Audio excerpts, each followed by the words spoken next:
Hello everyone, welcome back to another video in the Grand Market line. Right before the weekend, I want to talk about a few things that have been going on in the One Piece market.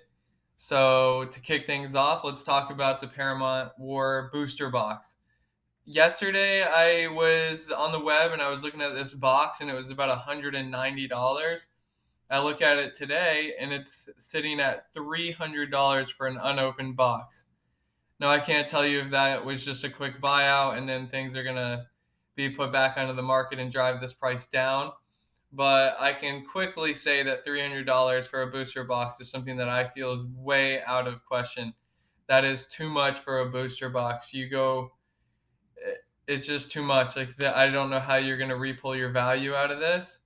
Again, not a financial advisor, but just my opinion. Do what you will with your money, and I hope it pays out for you. But if you're on this channel and you're looking for some of my advice, please don't go after this box at this price.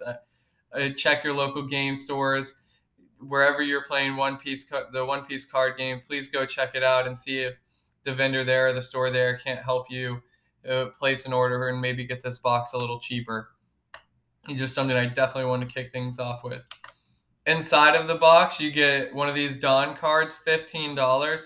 That's not too bad if you want to solidify your 10 Dawn cards early on, or just get one copy for yourself. But from the past, from the previous booster box, OPO1 Romance Dawn, we can see that the Dawn card, the special Dawn card here with Luffy, went to $6.89 plus shipping, so almost $8. So I do feel like there's some room for this price on the Shanks to go down, the Shanks Dawn. So you could probably wait it out and maybe get it for a little cheaper. That's probably what I'm gonna do.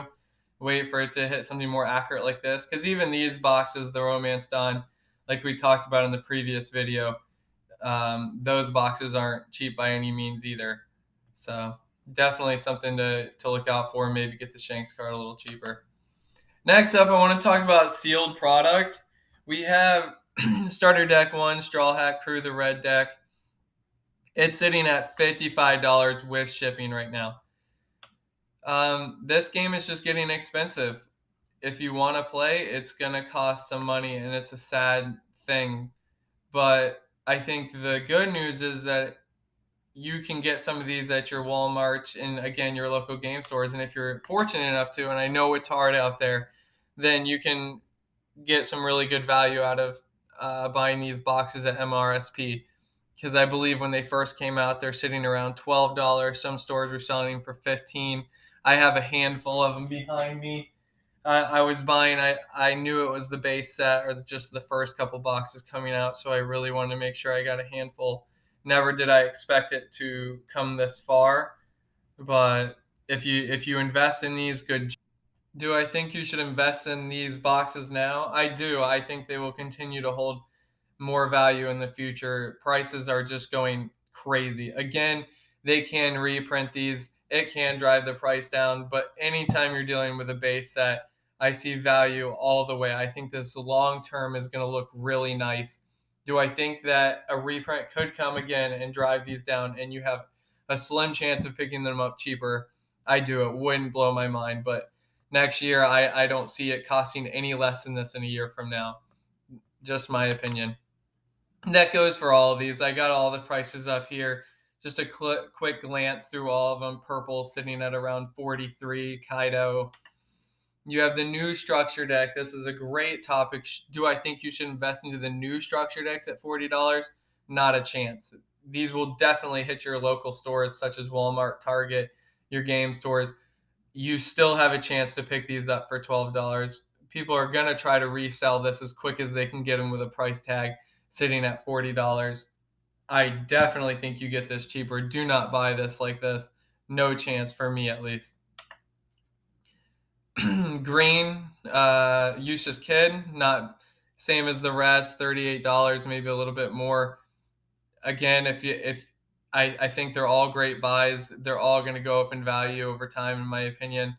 Bite the bullet too. If you want to play with them, that's great too. That's always the added incentive. If you want to play with these, get them now. Blue Crocodile 36. Again, just scanning through these. Big Mom sitting at 65 plus another $6 in shipping. No chance. No chance am I paying that for a structure deck. Sorry. I do think it's going to be a really cool deck, though, manipulating the life, seeing all the things that yellow can do. I'm really excited, but again, it's Walmart, local store, nothing for me.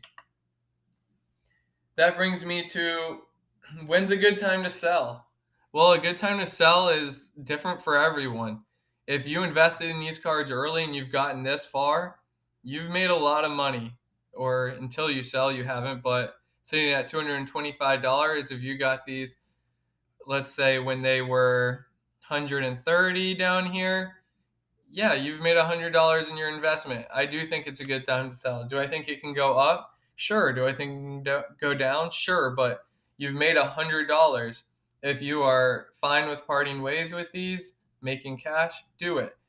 Now, if you're holding these for purely collector's value, this is something you want to put in your notebook. I wouldn't mess around with it. It's not going to drop so far down that you lost all of your resources over it. Plus, if you pulled it or got it early on, that's a very good condition card, I'm assuming. If you got it in poor condition, then we wouldn't even be talking about this anyways. But early on, hasn't been touched by a lot of hands. You're holding this just for collector's value. Hold on to it. This card, even if it drops $100 in 5 years, this card will have value. It's Nami. She's part of the Straw Hat Crew, main character. I would ride the wave if your only intention is to hold this for your collection and put it in a book.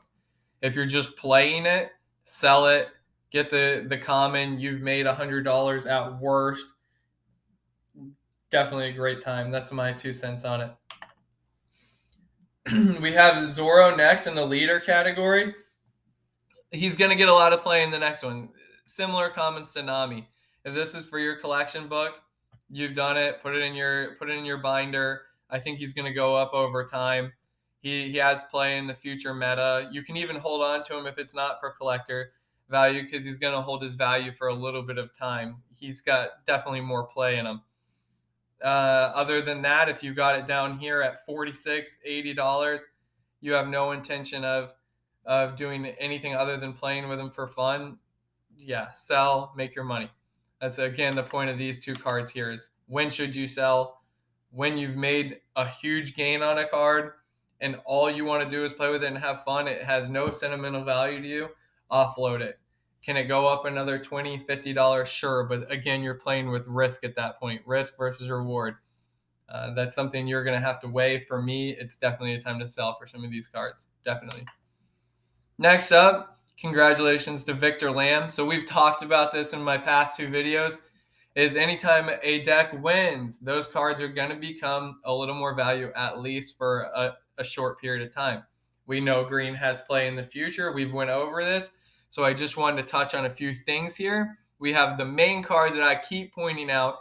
I think he is the best buy. I have no stronger feeling about a card than the box topper Nico. I have them up in a future tab. We'll do another closer look. And then I want to talk about pre-release cards, the highest value cards. So if you can get a high value card, get it early on before they spike up in price. So let's talk about it.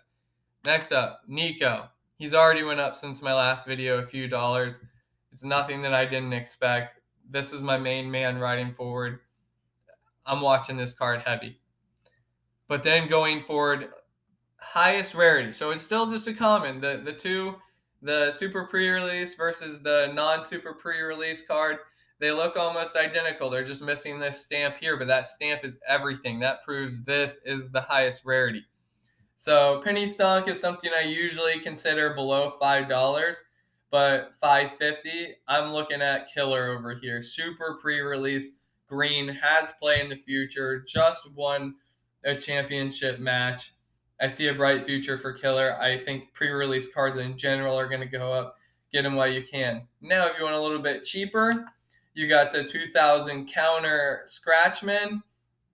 He does nothing more for me, at least when I'm playing, than sit in my hand and get ditched for a 2000 counter.